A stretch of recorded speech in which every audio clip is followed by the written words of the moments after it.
প্রতিদিন সূর্য ওঠে, কিন্তু সবাই তার সৌন্দর্য দেখতে পায় না। হ্যালো এভরিওয়ান, আসসালামু আলাইকুম। সবাই কেমন আছেন? আশা করি ভালো আছেন। সকালবেলা প্রচুর ঠান্ডাতে হ্যান্ড গ্লোভস দিয়ে নিলাম হাতে। সকালবেলা বাইক চালানো খুবই মুশকিল, তারপর চলতে হবে, কারণ কাজে যেতে হবে, ডিউটি করতে হবে। সকালবেলা সূর্য যখন চারদিকে ধীরে ধীরে ওঠে, তখন মনে হয় যেন চারপাশটা নতুন করে বেঁচে ওঠে। হালকা রোদে ঝলমল করে পাতার ফোঁটা ফোঁটা শিশির, পাখির কিচিরমিচিরে পড়ে ওঠে চারদিক। প্রকৃতি যেন নিজের ভাষায় বলে দেয়, আজকের দিনটা যেন নতুন, আজকের শুরুটা সুন্দর। এই সময়টা যেন চোখের দেখা না, শুধু মন দিয়ে অনুভব করা। একটু থেমে প্রকৃতিকে দেখা, দেখবে জীবনের কত সৌন্দর্য লুকিয়ে আছে এই সকালের সূর্যের আলোয়। তবুও যেন মন পড়ে থাকে এই সৌন্দর্যের আলোয়।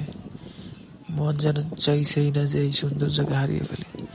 এত সৌন্দর্য, মাশাআল্লাহ, কি বলবো, সকালের সৌন্দর্যটা অসাধারণ অসাধারণ।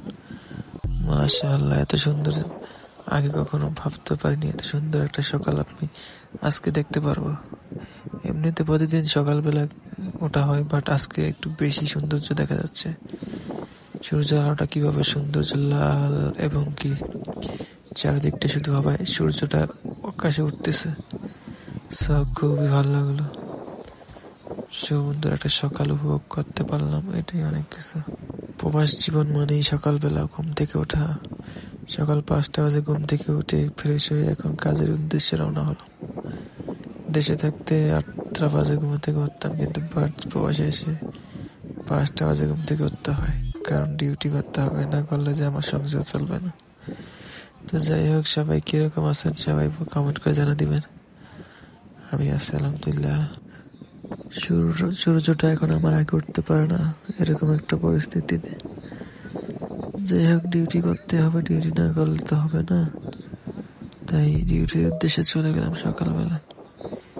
যেহেতু প্রচুর ঠান্ডা, সকালে প্রচুর হাত গ্লোভস এবং জ্যাকেট গাও দিয়ে ভালো করে কান, মুখ, নাক, গলা সব আটকিয়ে এখন বাইক চালাইতে হয়, না হলে যে প্রচুর ঠান্ডা, হাত পা পুরো বরফ হয়ে অবশ হয়ে যায়। এরকম একটা জীবন।